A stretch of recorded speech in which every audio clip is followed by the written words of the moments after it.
All right, we'll ask our Innovating in Government panel to please come up. Thank you. And while they're coming up, a few highlights of what Magnus shared with us, that innovation management and progress is not accidental. Innovation is not a bunch of creative people in the corner. You actually have to have processes and tools and methodologies and people to collaborate with. Use proven tools, create new tools to prove and reuse. One of the IAOIP certifications is in tools and methodologies, and it is taking a whole menu of tools and proving out what works, what doesn't work. John Wolverton was teaching it, and you got rave reviews on your exam reviews. So just one of the tools here. Action item for you. Several of you have said you wished a colleague or a client or a friend was here to hear and to be part of the energy that's here. So we've created a one-day pass, priced for one day, to be able to join tomorrow. Your colleague can come and join us for cocktails this afternoon, this evening, and register then or register tomorrow morning at 8. So thank you, and with that, group of rock stars. Thank you. I'm going to assume the podium here. Good morning. Can everyone hear me okay? Great. My name is Jonah Serwinski. I work here, actually here in this building even, at Booz Allen, and I am excited to be here today. I'm always excited to report to work, by the way. Don't mean to imply that that's a unique thing. But today's unique because I get to talk with this amazing panel. There's 5 panelists. There's not even enough seats for me. I'm going to stand the whole time, but don't feel bad for me because I actually have kind of the easiest job. I just get to stand up here and make sure that we all get to hear as much as we can from this amazing group. You saw from the title of the discussion, it's about innovating in government. Am I the one making that noise? Anyway, it's about innovating in government. Each one of our panelists this morning has pretty deep experience in innovating in the public sector, but importantly, different perspectives, not just substantively, but also levels of government, national level, down to municipal level, and federal level, and the like. And so it'll be interesting for us to unpack some of the lessons that they've gathered along the way. And I believe one of the things that I'm hoping we can take away from our discussion today is some actionable insights. What's worked or what hasn't worked that we can all take away from this and hopefully implement, learn from their lessons, successes, avoid the obstacles they've identified, and really just benefit from the insights that they've acquired along the way, because I know there's high applicability for the rest of us. I'm also going to be keen to keep an eye out here in case we have an opportunity to start engaging you all sooner rather than later and not just wait until the end for questions. Love to get you involved. But I also know with 30 minutes and 5 awesome panelists, we're going to want to make sure we take as much time as we can to also tap into their brains. So why don't we start now? And I'll hand it off. Or I'll just start from my immediate right here. You have their bios, so I'm not going to waste any of our time reading anything to you about that. Let's just get into the meat of it. And we'll start with Christer here. Good morning, guys. Christer Bergman here. So I'm a Swede. If you wonder my accent, either Minnesota or Sweden, but clear confusion is Sweden. I'm living in here for 20 years in DC, and the last 10 years also been a U.S. citizen. So education is a Naval Academy in Sweden, then a Master of Science in Sweden, and also a early Berkeley Master of Science. So to impress on hackers, I said I hacked Unix in 1982, 83. I haven't hacked too much afterwards, but at least it's impressed some hackers, Been in about 30 years in ICT or computer business, hardware, software, and the last 15 years also being in security, biometrics, helping companies get into that. Also involved in the Swedish-American Chamber of Commerce. If you read this one, it says Swiss, so I don't know if there's I need to have a geographic lesson for the organizers, but it's Sweden, it's not Swiss. We get that question all the time, so you guys do the skis, or you're good at skiing, and now we're good at ice hockey. So that's what we do. So I'm the chairman for the local chapter, which is Swedish American Chamber of Commerce in DC. I'm also elected chair-elect, and I'm the chairman for the 20 chapters in the US in 2 weeks. And we have a pretty interesting business model. I've always been interested in products, solutions, and process to become better. I think it's inherited that, wake up in the morning, it's like, if you don't intend to learn something today, you better go back to bed. I mean, it's more productive. So that's my view of life. We got not just your view on innovation, but your view on life. I think so. I mean, that's an extra benefit to keep them awake. This is so This is getting deep. existential question to the next panelist. Let's also tap into some of the vignettes. So some examples of the experiences you've had that actually also illustrate some of the lessons learned along the way would be great. From a federal level, you've seen the Presidential Innovation Program, Presidential Innovation Fellows Program from the get-go, and now you're in tour number 2, but also from the GSA standpoint as an innovator on behalf of government in general. Tell us a bit about what it looks like from where you sit. Yeah. Hi, everybody. Amy Wilson. I am, like you mentioned, I work as a Presidential Innovation Fellow. If you haven't heard of the program, it's a program that was started in the Obama administration back in 2012 to bring entrepreneurs and residents for the federal government. And so what we get to do is to come in and disrupt things, right? Which is awesome, right? And so and also people, there's only like 10 of us who come in a year, right? So we get to kind of like be paired with agencies, work with senior leaders there and be like, okay, so what are the problems you're trying to see? How can we help solve those problems? And so I have been working in GSA since my first term. I started in the Obama administration for pretty much the last year of the Obama administration. I've been working on how does culture change and transformation happen across government. So we've been studying that. We have the first year, like I said, it was at the end of the Obama administration. So we're really trying to capture and encapsulate what did the Obama administration do, right? Everything from open data to just opening different ways for the public to get involved, like prizes and challenges. If you guys have heard of that, challenge.gov. Those are like many different ways that this administration has been supporting innovation. And so what I came in with, rather naively, even though I've worked in the government before, it wasn't, I knew I was going in with open eyes, right? So it doesn't seem like I was naive. Booz Allen alum, by the way. Right here. And so I was going in and I was thinking, you know what, if you are in the government, you pretty much, it's really hard for you to get fired. So if you can't get fired, you should be the most innovative people ever, right? Obviously, we know that that's the case. People aren't taking risks. People are afraid to do it. The bureaucracy of government is crushing them in a lot of ways, right? But then there are other people who are really, really out there, sticking their necks out there, doing the innovation. And so we've been trying to study what they're doing, how to break the red tape of government and get things seen and done. So as a result, we've done about 600 pages of different reports, 15 different reports about where is innovation happening, examples of it, et cetera.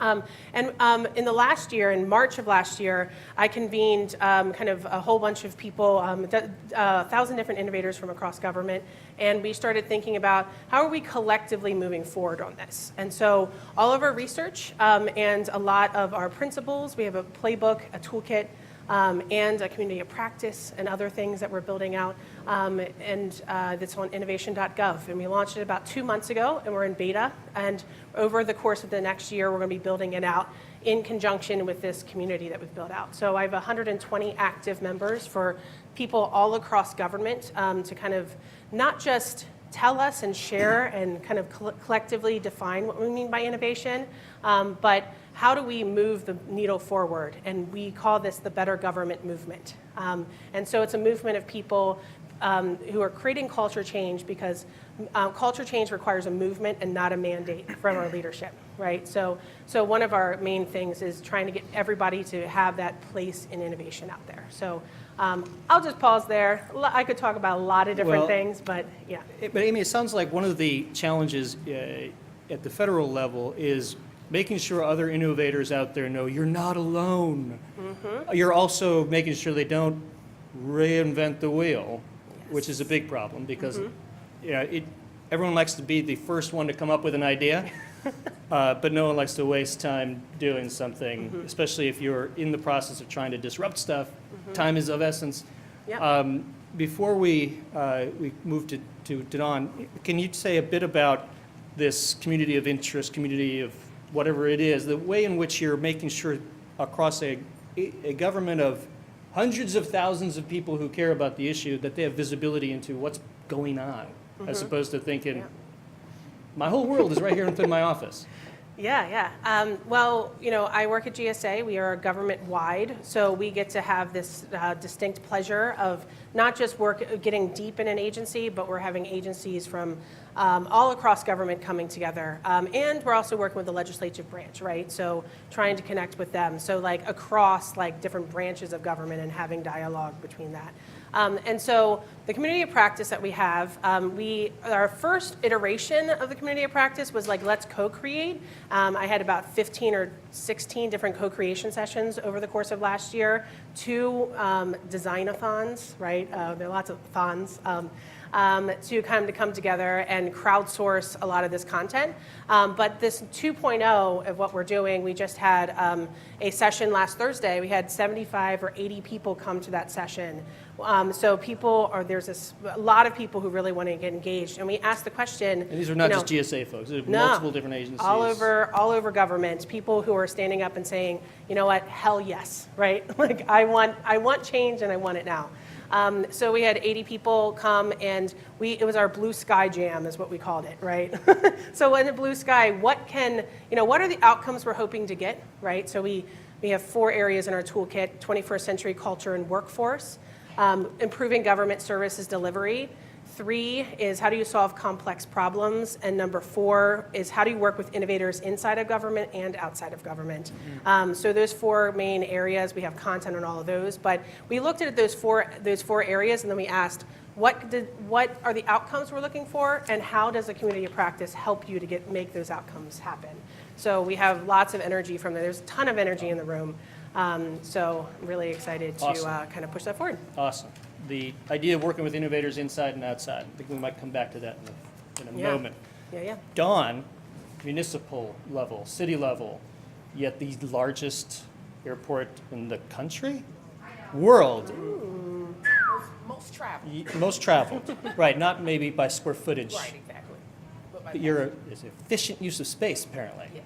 So oftentimes we'll talk about innovation at different levels and say, and down at the city level, that implies that that's, minor leagues. It's the furthest thing from it, especially when we're talking about Atlanta, Hartsfield. So talk to us a bit about how you guys are institutionalizing innovation, the mandate you received, and some of what's working so far. My name is Dawn Gregory. I lead. Can you guys hear okay? Can you hear me? Oh, okay. My name is Dawn Gregory. I lead innovation for Hartsfield-Jackson Atlanta International Airport, also known as the City of Atlanta Department of Aviation. Most people don't know that we are a municipally owned department in an airport. I want to share just a little bit about my prior role. I led the mayor's innovation delivery team under the Reid administration 2 years prior to my current role. And what we did to bring innovation into city government, we leveraged 2 organizations. One was Bloomberg Philanthropies. Atlanta was one of 5 pioneer cities to receive a $3 million grant to launch innovation in a city government. What that provided us was both the funding opportunity that typically cities don't have resources to put towards innovation, but it also gave us a proven model of processes that we could follow. It gave us coaching support that Bloomberg not only put their money where their mouth was, but they also gave us ongoing weekly consulting services to figure out how to dive into the data, do the analysis, and then come up with solutions. And it gave us a cohort of other cities that we could collaborate with. So institutionalizing that, we were able to now bring that model into the airport. So we're actually expanding from the mayor's office into departments of how we bring that same innovation process and activities into other departments. The other organization was Metro Lab Network, which was founded out of the Obama administration. And that was a cohort, or is a cohort, of 35 city and university partners. Each city and university organization had to identify 3 projects that they wanted to implement. So we partnered with Georgia State and Georgia Tech to come up with some exciting activities around autonomous vehicles. We're actually piloting that in Atlanta now. So we're trying to stay cutting edge. Yeah. So when we talk about institutionalizing, how do vehicles talk to infrastructure? How do they talk to one another as we're trying to modernize our infrastructure, which is very old? How do we actually incorporate that? I'm sure several of you have heard Atlanta suffered a bridge collapse.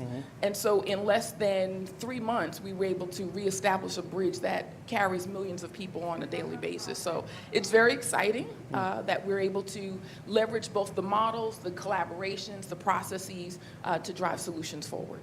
Awesome. Picking up on a theme here, we've been talking about innovating in service to our employer, in a sense. Doing the innovating in order to do what we got to do anyway, but better, smarter, cheaper, faster, whatever the case may be, disrupting our current environment. And Dr. Maxwell, you're going to come at this from a different perspective around the role government plays, not so much as the innovator per se, but as the catalyzer of it. So from the inside facing out.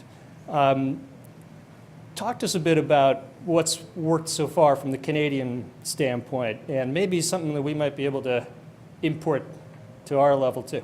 Sure. Well, so first of all, thank you for being here. And people confused by accents. I have a typical Toronto accent, which is 54% of people that live in Toronto were not born in Canada, so that means having an English accent is part of the majority, right? Although there's people with many other accents that make the majority. So it makes a very interesting and diverse city. And one of the things I do, so I work with the Canadian Innovation Centre, but on a day basis, I'm a professor at York University, which is in Toronto and the 3rd largest university in Canada. Known, I would say, more for its social sciences than it is for its technology. And one of the things that we do, or I've been doing over the last 10 years, is working with the city, the province, and the federal government on what role should governments play in innovation and what should they not play. Yes. And if I have a background that's in technology entrepreneurship, technology commercialization, and people say, well, how do universities do more of this? And the answer is, well, not in universities, because if you work in a university, it's probably not what you're strong at. And I would argue the same in general in government, that people that are innovators, entrepreneurs, want to break all the rules, change the world, don't work in government. So putting too much emphasis on doing things inside government is actually the wrong place to look. Which begs the question, how should government innovate itself, and what role government could play in innovation? And I really have kind of 2 main observations, 2 areas that I do research in, some of which are actually being adopted in Canada. The first one is a government's role in fostering collaboration between people. And it's really unique. So people maybe know that 2 weeks ago, the federal government announced $2 billion of funding for creating superclusters. $2 billion. Yes. Canadian dollars? I probably. Yeah, that's about $84 US, I think. And what they've done is they put out they did typical government things. They put out a request for proposal and said, send in what you would like to do as a cluster, and put together a team. And then out of those, we'll pick 11 to send us full submissions. So the first document didn't take that much time, but actually got people talking together. And then from the 11, they picked 5. And the 5 clusters all had to be private sector led. They all had to have a focus area. They were meant to be geographically concentrated, but they could bring in other people from other parts of the country. And what it started in the community was conversations between people that may have been competitors, or maybe customers and suppliers in the supply chain, or service providers, to change the dialogue in the community around what could we do together that we can't do separately to create what we call powerhouses. So, Brett was talking initially about Silicon Valley. But Silicon Valley is very limited in the industries it serves. When you look at the 5 clusters that they've done around artificial intelligence, agro-foods, fisheries, and they're in 5 different industries. And they kind of national scope. So they've changed the nature of who works with whom. And I think that's a fantastic role for government to play, is to foster collaboration. I was at Temple University in Philly for 2 years. And the idea when we were at Temple of actually doing things with other universities in Philadelphia, apart from the Science Center, which was obviously a good project, was really an anathema. The presidents of the 4 universities in Toronto meet for lunch once a month to talk about collaboration, right? So government plays a role. And if you want to build a big new lab, let's say a research lab, you have to explain how the other universities will have access to it if they need it. So it creates that role for collaboration. Obviously, if you've got a lab and you've got people there, and other people use that lab, they crash together in a way that is really meaningful.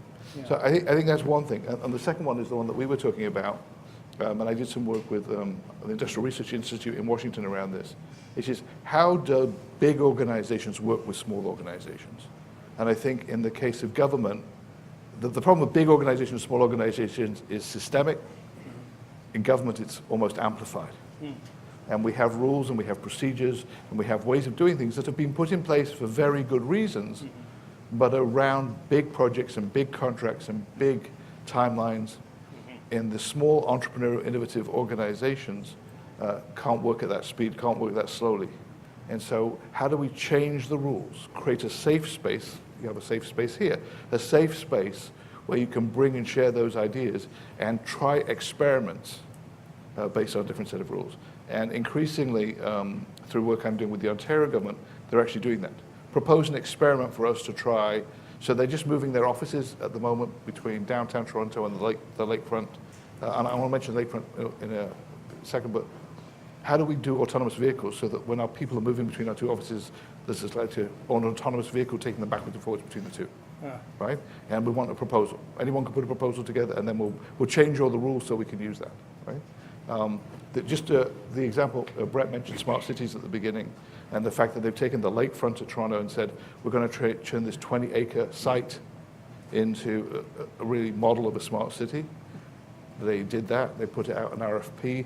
Google Sidewalk Labs came in with the best proposal, so it's going to be managed by Google Sidewalk Labs. It's not a government program. The people there won't be working for the government, they'll be working for Google, but I would say one of the best companies in the world to take advantage of that is going to be an integral part of the ecosystem. And because there is government involvement in owning the land, the private organization has more public accountability than would normally be the case. That last point is another one I'd love to come back to, which is the difference that the private sector innovator has to manage between day-to-day serving its customer and client, also in the private sector, and now suddenly having a customer that is overseen by Congress. In our case, you can't have a greater microscope magnifying glass on you than that. But before we do, we still want to listen to you, Steve, the perspective of one of the services, Air Force in this case, right? This is another example of inside out, trying to figure out how to tap the talent and expertise outside, but still for the benefit of executing on the mission that you've got inside. Say a bit about the way you've institutionalized that and some of these organizations that are now up and running. Yeah, absolutely. So first I'll say I'm super intimidated by this awesome crowd and awesome panel. I'm really happy to be here, so thank you for having me. Captain Steve Lawver, I'm with the Air Force. I am the Director of Technology Accelerators at an organization called AFWERX, AFWERX. Please do check out the website, which is afwerxdc.org. There's some good materials there that we won't have enough time to talk about today.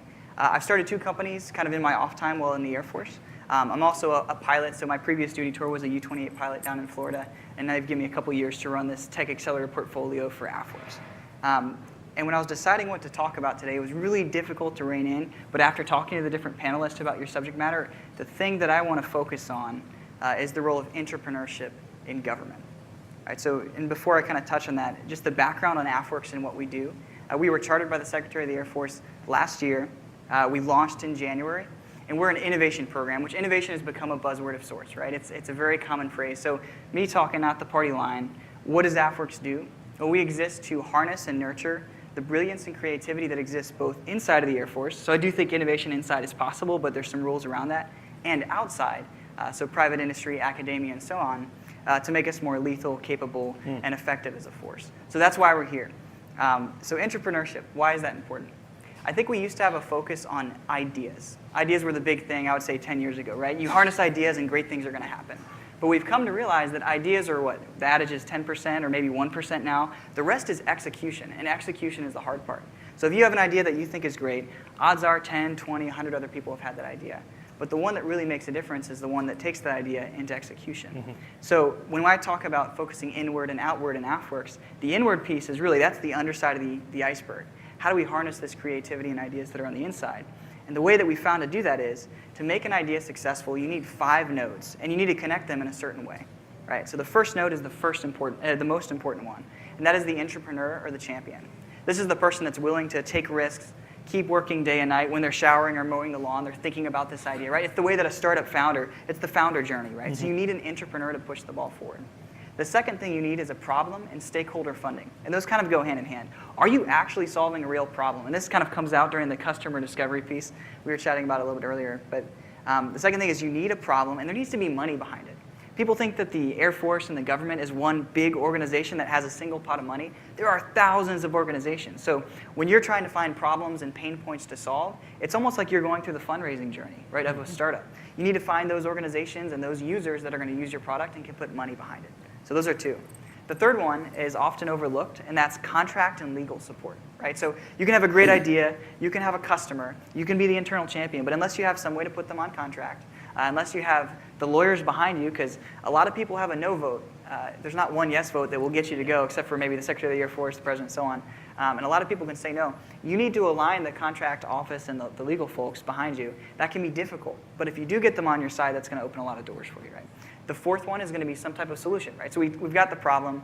I would argue that technology is the solution to a lot of our problems. So you need to have some way in mind, or just a concept to get there.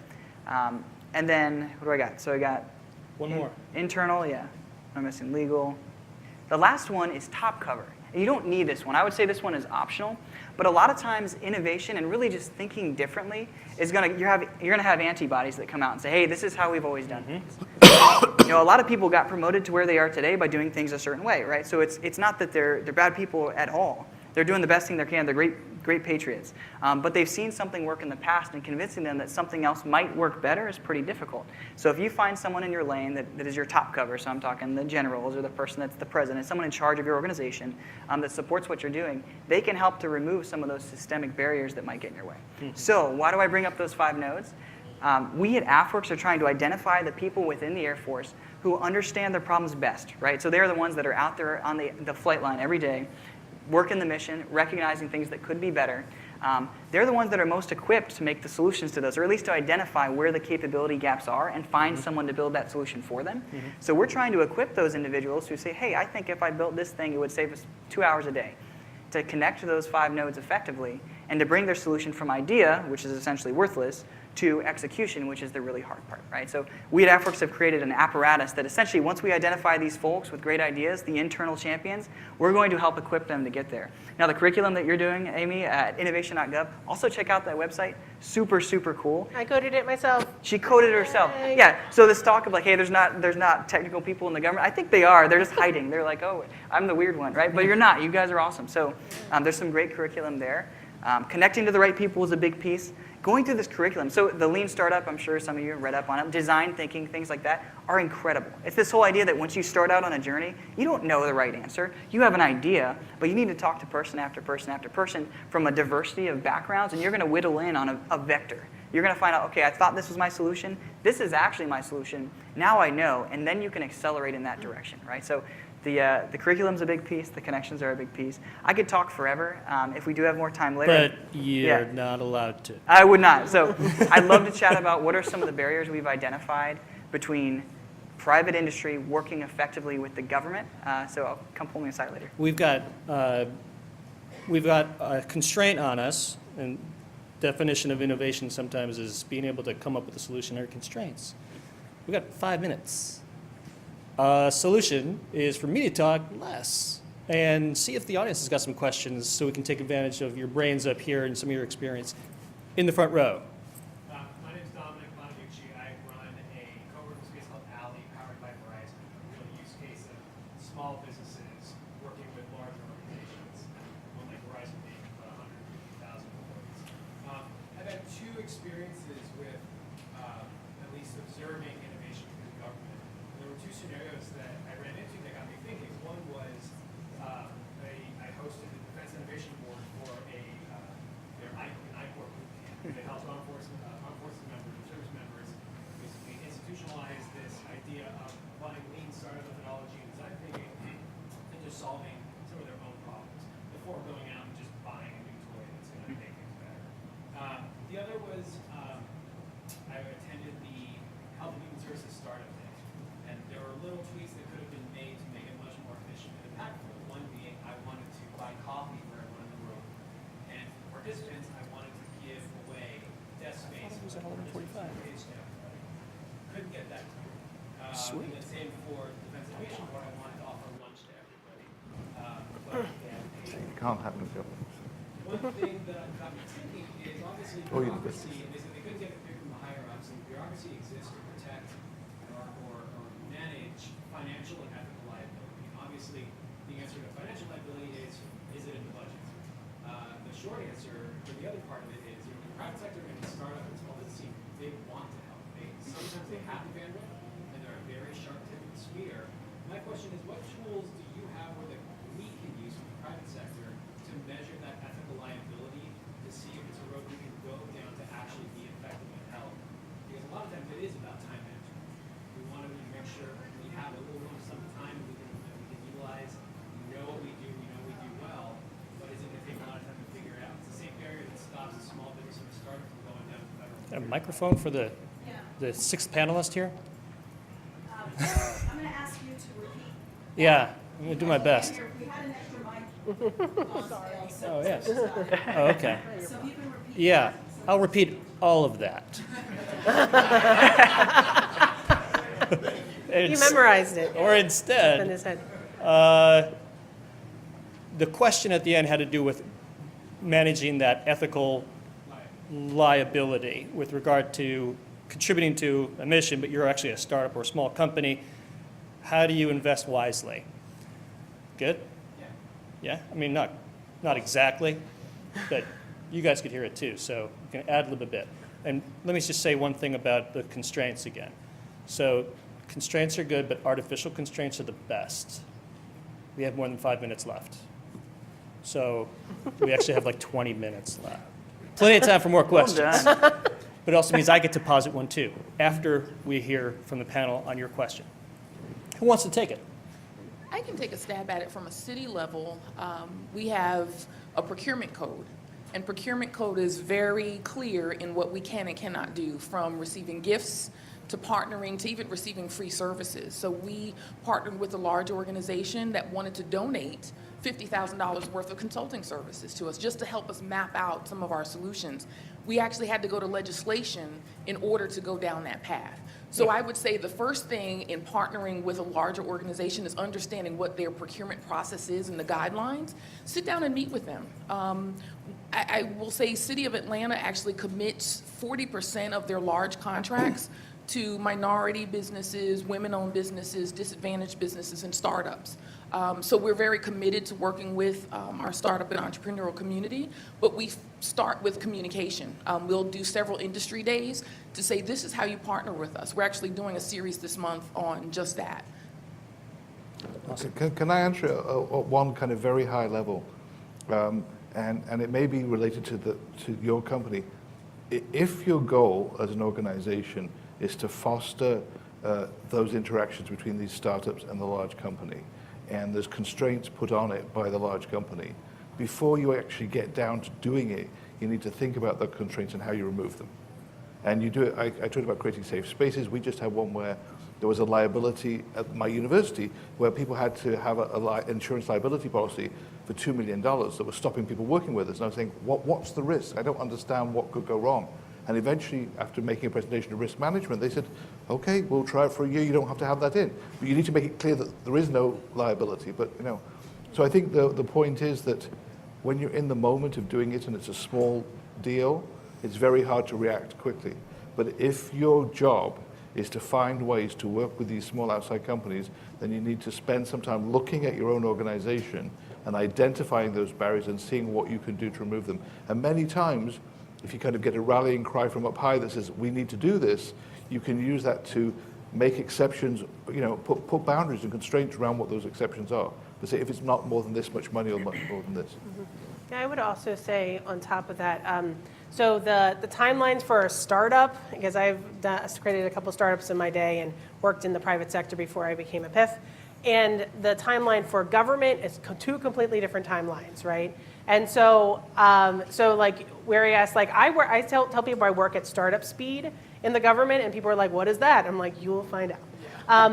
And so like that's how I move things, but people aren't used to that, right, kind of movement, and so you know.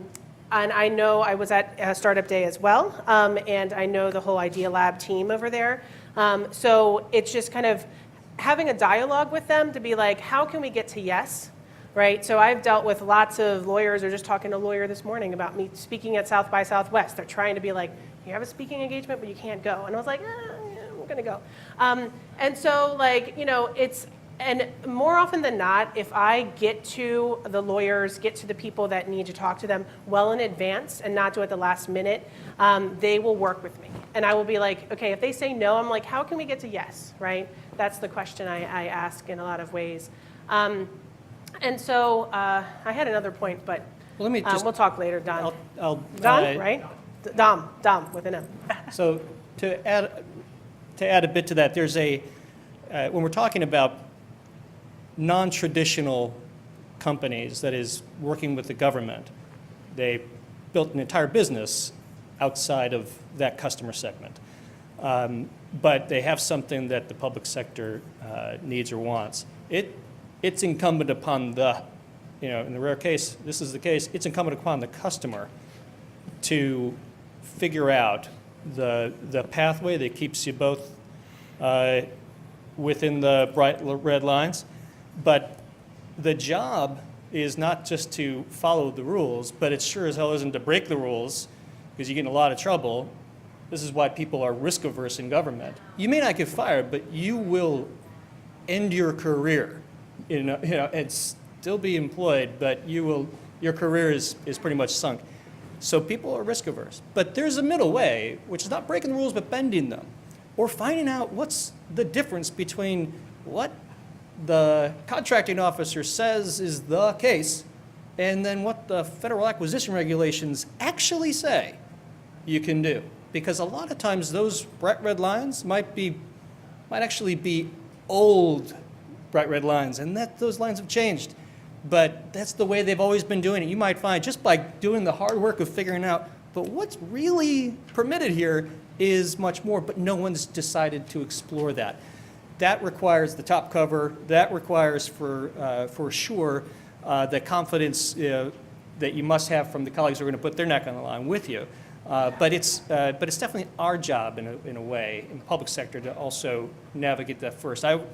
When we were starting up our version of this at the VA, our mantra was lowering the barrier of entry for quality innovation into VA. And it wasn't like, we'll just advertise for it. We had to do a lot of work in order to make that pathway and make it traversable. And frankly, if you build it, they're still not going to come, because they're doing just fine without you. They being the innovators who are serving their customer community that has nothing to do with .gov at the end of it. But you find a way, that you find folks who are actually interested in solving big problems, as opposed to maybe the next social media app. They're interested in solving a problem around national security. Same skill set, but they've never been asked. Very briefly, I want to add on to that, so this will take like 15 seconds. is a lot of times there's a difference between what we're allowed to do per the law and what people think we're allowed to do. Because we've always done something a certain way, it comes to be safe, but maybe that was just word of mouth or passed down, right? So it sounds to me like there's a opportunity space in the private industry kind of sector with you guys to create some kind of place that says, hey, go to this website if you want to learn how to hack the government, right? We're trying to figure that out on our side. How do we hack working with private industry? We've made some leaps and bounds there. Some of our lawyers at actually the top of the Air Force are putting together an Ethics for Innovators course so we can learn how to work with you and hack the system from our end. Maybe you guys can do it from your end and we'll meet in the middle. Ethics for Innovators? Wow. We got to put that on innovation Yeah. like that. Christopher, you're going Yeah, I just wanted to answer with a practical example. So I'm not speaking for the Swedish government, but I do work close with them also. In fact, Sweden, we even have a minister for enterprise innovation. And his mission, and this is quote on the website, as a minister for enterprise and innovation, I want to ensure that the business climate in Sweden is conducive to starting new businesses, and that businesses grow, employ more people, and export their goods and services. In this way, more jobs will be created in Sweden. And you think that that's just words. No, I've physically been with him a number of times, and he goes out, bring startups from Sweden, go to different people, to different organizations here, both government and public, and private. And I think it's very, very effective. We try to help them. He's more like, you will see like us, not like a three-piece suit and just empty talk. It's like he's out there and working with companies. One interesting example, which I think is kind of answer your question, it's an interesting company in that way. It's called BehavioSec from Sweden, a startup. A couple of years ago, a startup, they do a continuous authentication on your smartphones or keyboard when you type into internet and stuff.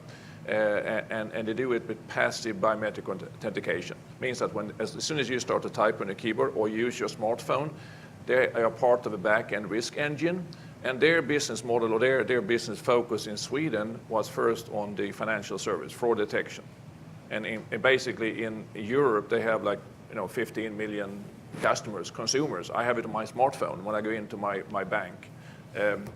They found out that DARPA here, which is very regulated, they found that technology pretty cool. Not for having a fraud detection, but for creating the future, high security smartphones for government in the US. And DARPA didn't find any other similar companies with their competence. They're all kind of PhDs up from northern part of Sweden, and they managed, as you said, ethical. How do you take the Swedish more maybe liberal system when it comes to law and everybody supports you going into DARPA? It's taken a number of years, but they are there now. And in fact, that company has just taken a decision to move the headquarters from Sweden to the US, and they got a bunch of money right now, where Cisco is one of the investors.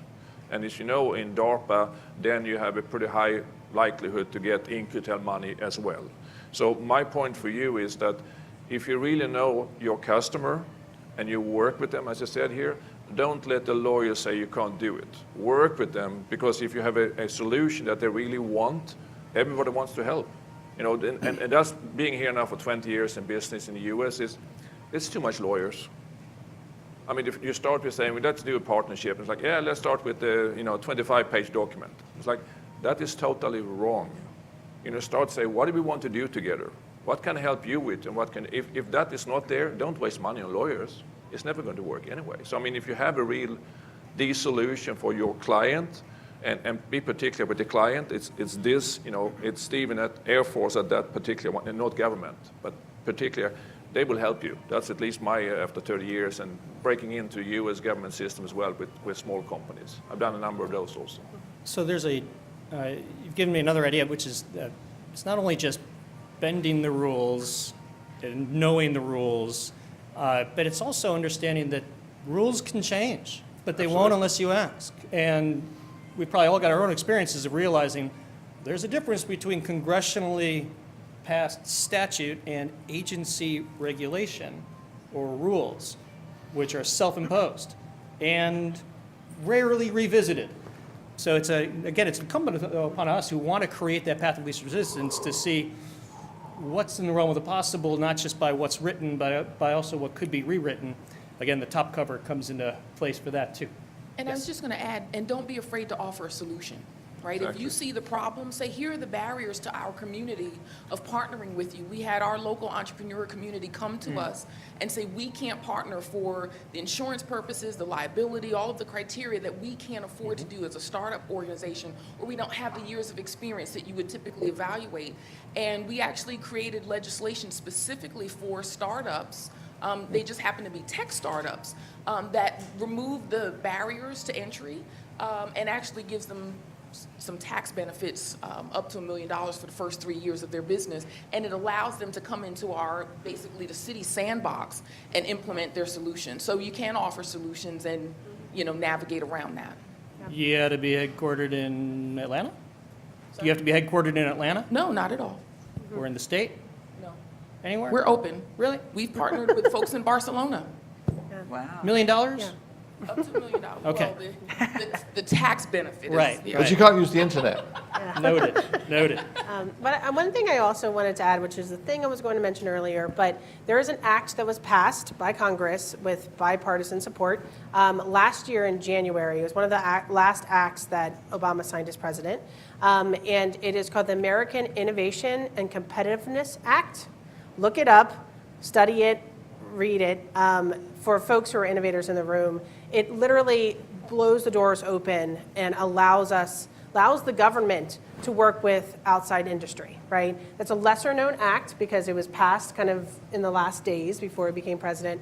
But our prizes and challenges community of practice, which has been a lot of where innovation happens, and partnerships, they've been dealing with partnerships, but they've been hitting roadblock after roadblock after roadblock in the 10 or so years that Challenge.gov has been existing. So this act essentially says you can partner with any state, local, academic organization, agency, just as long as you have an interagency agreement. And so one of the things that if you're talking to lawyers, if they're saying, oh, this can't be done, you can actually, say, like, there's an act that just was passed. You might not know about this, right? There's new things that is in our legal authority for us to partner more with partnerships and folks, and which is, I know you said you wanted to talk about that, so Yes. I can talk about that in a minute. I think that's great. And, I said before, it's incumbent upon the aspiring customer on the public sector side to know this stuff.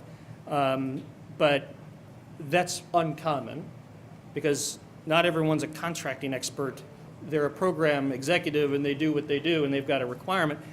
Then that doesn't mean the discussion's over. When I left government, I spent 3 years outside. The next 3 years I spent understanding how important it was to also talk with the public sector counterpart about what they can do, because they don't know. And educating the client, in a sense, is around saying, no, here's really what you're permitted to do. You want to do the following. The rules actually exist, but you need to actually tell them this act was passed or this statute exists. So it can be, if you run into a situation where they just don't know what the path is, tell them yourself. Another questions from the audience? With a mic even, merciful. But it's got to be on.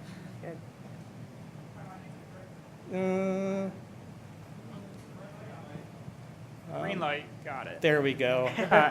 My name's Greg It means Feldman go. with Booz Allen, and my question is that for innovation in the private sector, there's a lot of times there's a catalyst, whether it's competition or the chance to return value to make a lot of money. So within the public sector, what have you seen are the catalysts that force and sustain innovation outside of the strong personalities in the leadership? So maybe I can just give a quick answer because you kind of hinted at, and that's constraints. So one of the challenges in Canadian healthcare is that for the healthcare is funded by provinces, and currently represents about 44% of the provincial budget is spent on delivering healthcare. And if you do all the trend analysis on technologies and treatments and demographics, aging population, unless something changes, that will go up to 52% of provincial spending. But the provincial governments can't do that, right? Because they're getting demands from others. So the old adage where the healthcare organization used to say to the government, I need more money to deliver healthcare, is being challenged. And the organizations are now saying, you have to work with what you have. And so by putting constraints on what they can do, it's actually forcing them to think about things differently. And it's kind of creating zero-sum games, but one of the issues that we talked about when we were doing the workshop recently was, so if we stop doing that because we can automate that, or people can do self-serve on mission to hospital, or whatever it is, then what are we going to do with those people? The answer is, well, we can actually have them delivering healthcare rather than administering it, et cetera. So I think one of the ways you can stimulate it is by putting very strict, constraints on them, and then managing within those constraints to make the transition to delivering new services, creating more value for whoever the customers are, with those extra resources rather than taking those resources away, creates an environment where innovation starts to happen. I love that question. I think that's the right question to ask, because a lot of times we talk about let's be innovative, but we don't incentivize those activities. Case in point, we say, hey, we want you to take more risks and try new things. And we say, no, we'll support you if you do that. But lo and behold, someone takes a risk, let's say they're a captain of the Air Force, they fail, and then they don't get promoted, right? So how do we quantify the amount of risk-taking and innovation that's occurring? So that is an ongoing conversation that I'd love to chat about afterwards, so that's one piece.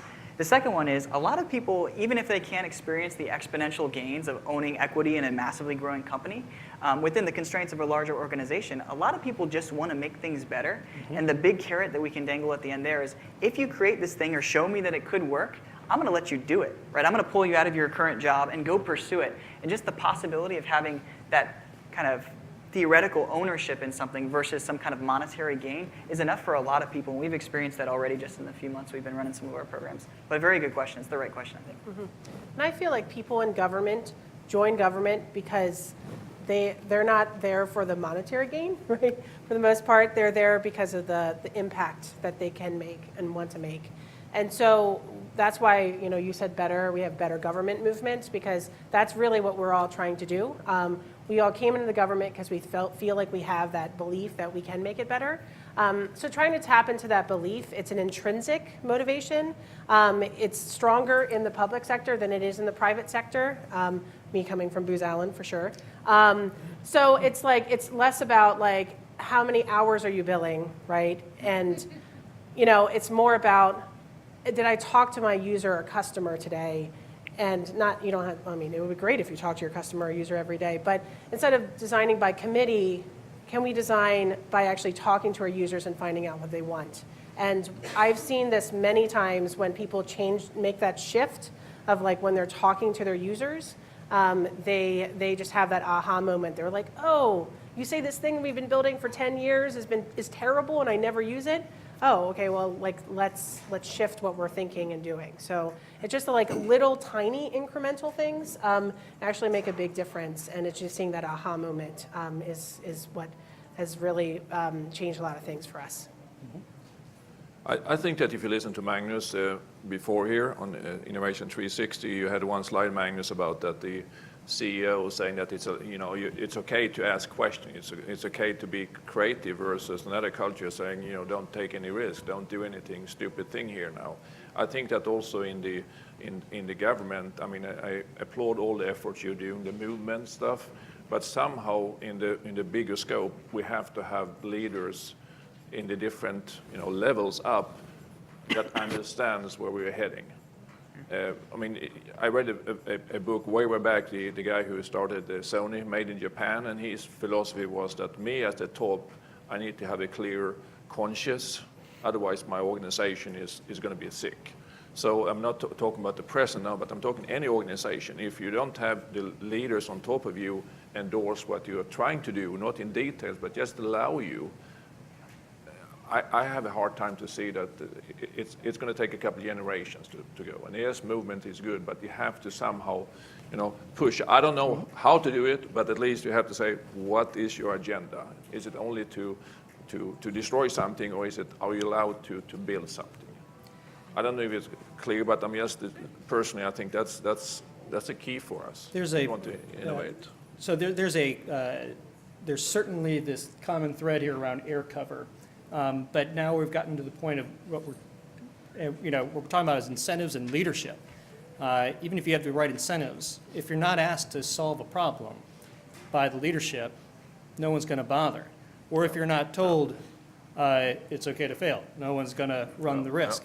But it doesn't have to sound like it's innovation either. You know, that term can mean a lot of things to a lot of different people.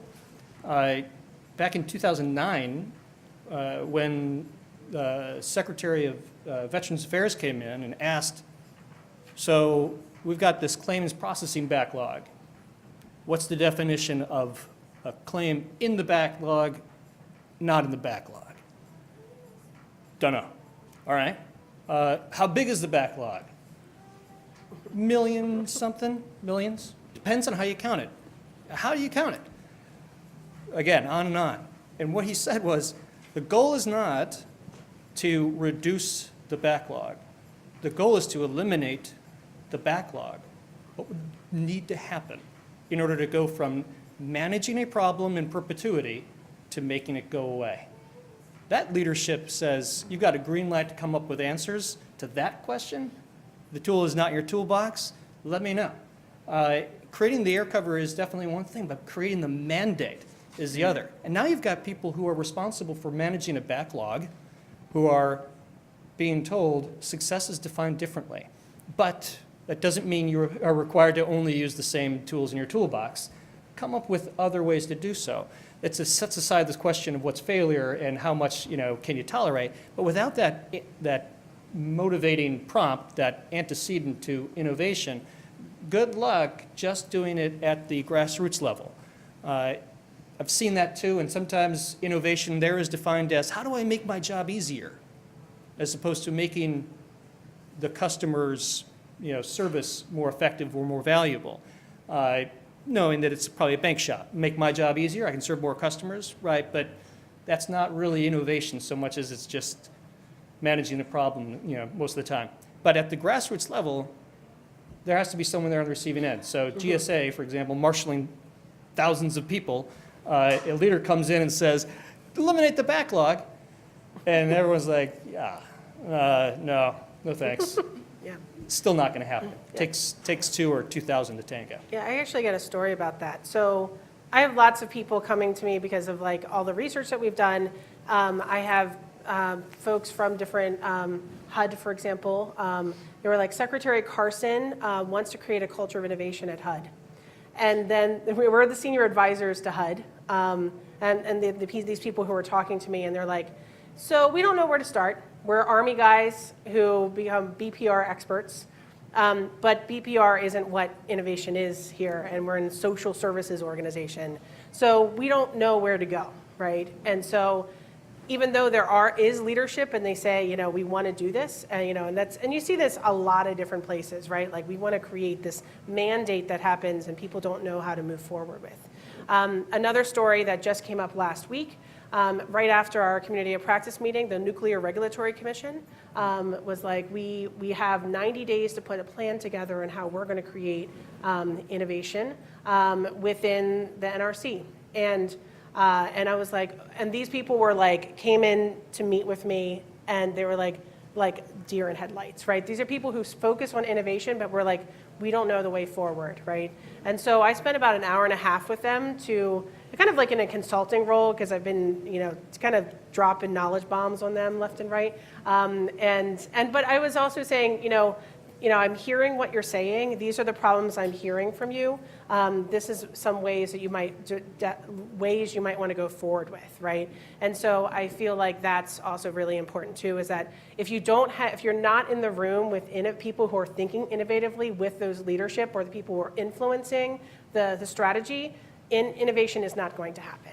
So I'm really grateful for these things, and these things keep coming. Like I get 1 or 2 a month. Of people coming in and saying, how can we move forward with this? Because the need and want is there, but how do we go forward? Any other questions from the audience? Yes, sir.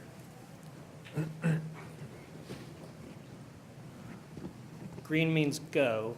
Red means go. Okay, All right. great. Hi, I'm Bill Guzek with IPT Consulting.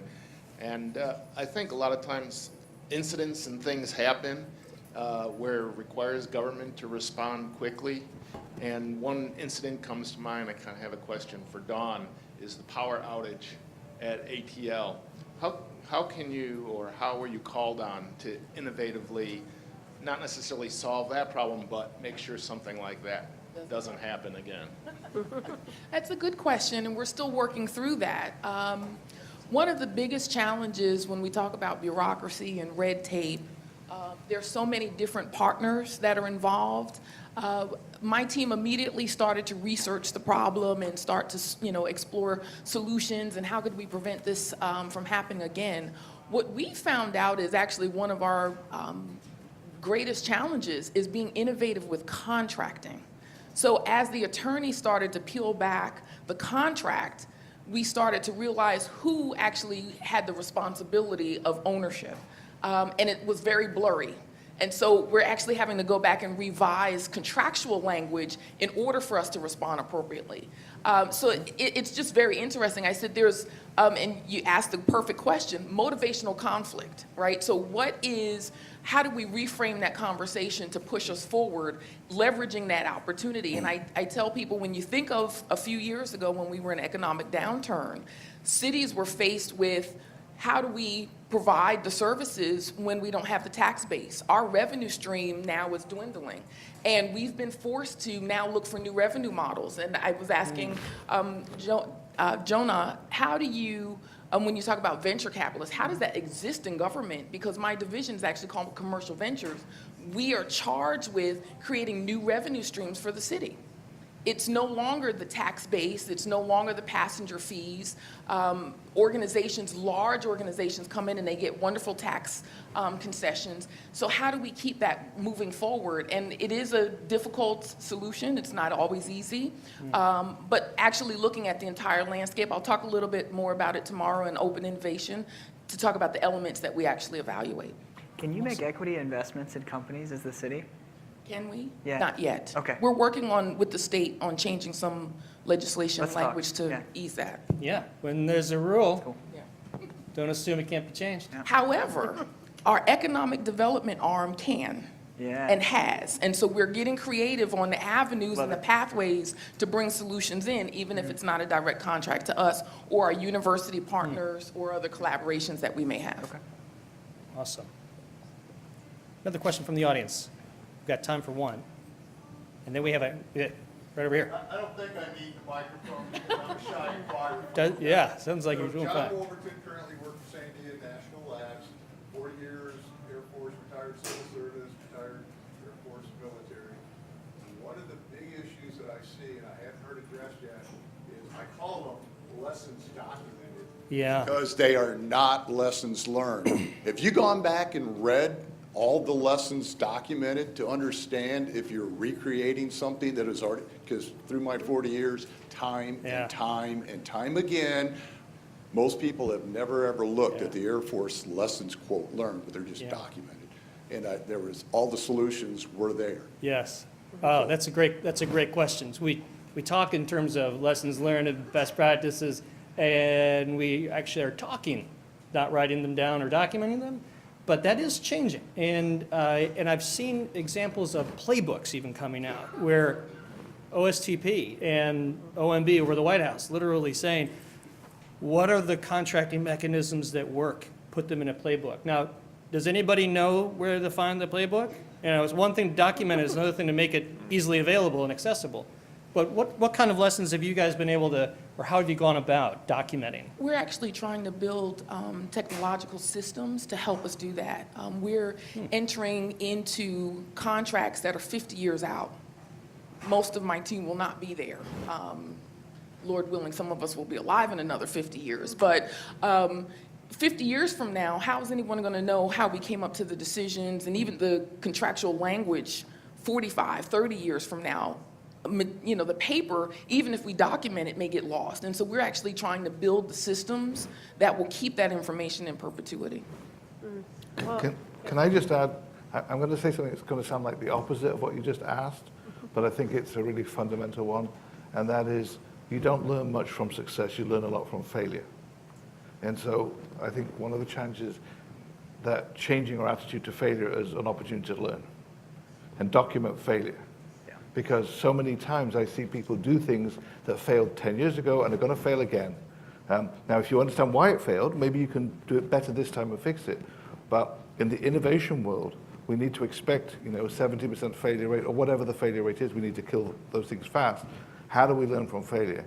And because failure is not recognized as an achievement or an opportunity for learning, we don't document it. In fact, we hide it, we bury it, we don't recognize it fast enough. Yeah. So I think to truly change, to create those opportunities, you need to look for failure. And that came home to me because in my PhD, the question I asked was, why do some entrepreneurs get funding from angels and others not? I never ever answered that question in the positive.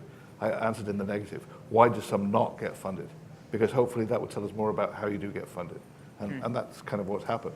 So I think that it's really important that when we're doing lessons learned, that we recognize failure, I'm going to say applaud it in a way, that we say, what do we learn? And then we document that to create this knowledge base of what doesn't work. And sometimes if you did it wrong, you can fix it next time. Mm-hmm. Yeah, I would also add to on top of all the great things, I think I posted you here so that you could be here before I talked about this question. It was just I had some ESP going on. So stories of success and failure is actually something that is a hot topic in our community right now.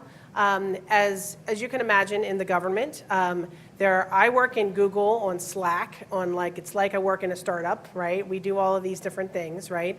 But in order for me to, and I do cross-agency work, I cannot actually share documents with each other, with other people, because I can share them, but it's in Google, and most agencies in the government block Google and Google Docs, right? So we have to change the way we collaborate differently, right? And so for example, I was a product manager at IRS, which is the most restrictive government space that you can probably think of.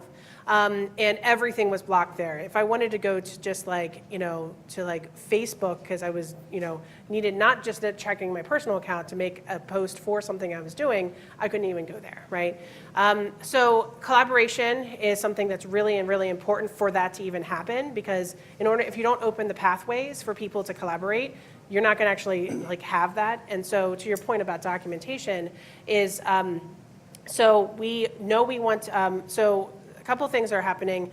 In our community of practice, I have a leadership team of about 15 people who are leading the Better Government movement in different ways. I've convened them in a leadership summit together. And also what we're hearing from this kind of innovation group that we've created for government with the Partnership for Public Service. All three of those groups are saying, how might we take best practices or proven practices, right? Not best practices, or lessons learned, or what you were saying as well. How do we make sure that we're telling the stories, right? And getting the data that comes from that. And so stories of success and failure has made into our 2018 top 3 priorities for the Better Government movement. And I'm also a documentary filmmaker and a storyteller in my private life. And so I really have some great ideas, and hopefully we can kind of implement those ideas on how do we get to the heart of what we're trying to do, because a lot of what we do as innovators is an emotional thing, right? We're pushing a boulder uphill and trying to make change happen, and we need to take care of ourselves and also talk about having failure is as good as success, right? And you can learn more from failure than you can from success. And the last thing I will say is the thing I love about the startup community. I went to this thing called Fuck Up Nights, pardon my French. And PHUCK. Yes. And I went to that session. It literally is glorifying messing up, right? And messing up as a startup. And let me tell you this grand thing that happened, right? And I was sitting here, I was how can I bring this to the government, right? And I can't call it the same thing, right? Because people are going to be and glorifying that, people are going to look at that and being you messed up, and that equates with losing taxpayer dollars, right?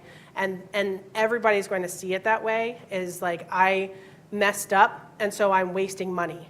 But when I was in this group earlier this week, we talked about how can we change the dialogue of okay, if we messed up, how much money did we save by failing quickly rather than spending 8 or 9 months, 10 years, whatever that amount is, and having a comparison to that. Like, if we failed really quickly, this is how much money we saved from that. So there's a whole lot of explanation there. Amy, can I just add one line to that? Yeah, Because yeah. I think this is really exciting. Final So word. you're actually giving the motivation for why I'm involved in IOIP and innovation science. Because actually, and I use the analogy of medicine, both my parents are doctors, so I learned about innovation, and as we used to learn about medicine, that these things kill people, these things get them better. And we do not document, so we document in the medical world when people die. Yeah. So why can't we do it in the innovation world? And I think that part of a secret to address your issue about confidentiality, because we're always telling entrepreneurs this, is disclose what you need to disclose to share the lesson learned without giving away confidences. So maybe there's a story or a lesson that comes out of a very specific project, but you don't want to say which department it was or what project was, but you actually have a lesson. And people, because it's coming from you, are going to trust that there is data behind that, but you can't provide the exact data, but you can still provide the lesson. And I think sharing those lessons is a function of IOIP, it's a function of innovation science, it's a function of how we all learn together. Yeah. What a great way to conclude the panel. We were talking about constraints before. Now we have an actual constraint, but it's more like a reward because it's lunch. And I'm not going to deprive us of getting to lunch, but I'm going to ask the audience to join me first in thanking you guys for joining us up here. It's been great.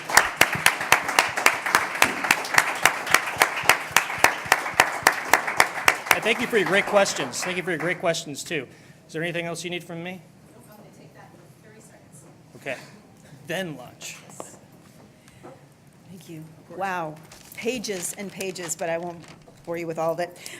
Highlights of a few things that were said and weren't said to share with all of you.